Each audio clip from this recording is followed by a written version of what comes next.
Baik, bismillahirrahmanirrahim. Assalamualaikum warahmatullahi wabarakatuh.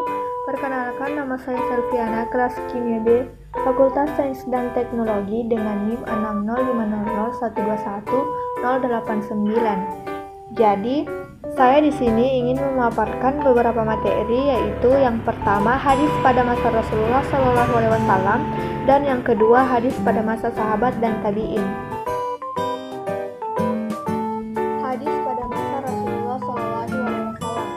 Seperti yang kita ketahui bahwa hadis adalah ucapan, perbuatan, dan pengakuan atau persetujuan yang disandarkan kepada Rasulullah SAW. Dan hadis juga merupakan sumber ajaran Islam yang kedua setelah Al-Quran. Hadis pada masa Rasulullah dikenal dengan al-wahyi wa al-takwin, yakni masa turun wahyu dan pembentukan masyarakat Islam. Keadaan seperti ini menurut keseriusan dan kehati-hatian para sahabat sebagai pewaris pertama ajaran Islam. Wahyu yang diturunkan Allah dijelaskan Nabi melalui perkataan, perbuatan, dan takrirnya, sehingga apa yang didengarkan dan disaksikan oleh para sahabat merupakan pedoman bagi amalia dan ubudiyah mereka. Rasulullah SAW juga memerintahkan kepada para sahabatnya untuk menghafal, menyampaikan, dan menyebarluaskan hadis-hadis. Nabi sendiri tidak hanya memerintahkan, namun beliau juga banyak memberi spirit melalui doa-doanya. Dan tak jarang Nabi juga menjanjikan kebaikan akhirat bagi mereka yang menghafal hadis dan menyampaikan kepada orang lain. Hal itulah yang kemudian memotivasi para sahabat untuk menghafalkan hadis.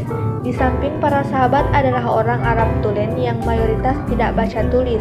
Namun, demikian mereka mempunyai kemampuan hafalan yang luar biasa, karena menghafal merupakan budaya bangsa Arab yang telah diwarisinya.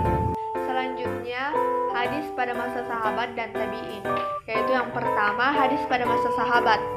Pada periode kedua sejarah perkembangan hadis adalah masa sahabat, khususnya adalah Khulafaur Rasyidin yang di dalamnya terdapat tokoh Abu Bakar As-Siddiq, Umar bin Khattab, Utsman bin Affan, dan Ali bin Abi Thalib. Sehingga masa ini dikenal dengan masa sahabat besar. Periode ini juga dikenal dengan zaman al-tasabut wa al-iklal min al-riwayah, yaitu periode membatasi hadis dan menyedikitkan riwayat. Hal ini disebabkan karena para sahabat pada masa ini lebih mencurahkan perhatiannya kepada pemeliharaan dan penyebaran Al-Quran. Akibatnya, periwayatan hadis pun kurang mendapat perhatian, bahkan mereka berusaha untuk bersikap hati-hati dan membatasi dalam meriwayatkan hadis. Kehati-hatian dan usaha membatasi periwayatan dan penulisan hadis yang dilakukan oleh para sahabat disebabkan karena mereka khawatir terjadinya kekeliruan dan kebohongan atas nama Rasulullah SAW, karena hadis adalah sumber ajaran setelah Al-Quran. Keberadaan hadis yang demikian harus dijaga keautentikannya sebagaimana penjagaan terhadap Al-Quran. Oleh karena itu, para sahabat khususnya Khulafaur al-Rasyidin dan sahabat lainnya seperti Al-Zubair, Ibnu Abbas, dan Abu Ubaidah berusaha keras untuk memperketat periwayatan hadis. Selanjutnya yang kedua pada masa tabi'in. Tabi'in artinya pengikut, yaitu orang Islam yang masa hidupnya setelah para sahabat Nabi dan tidak mengalami masa hidup Nabi Muhammad.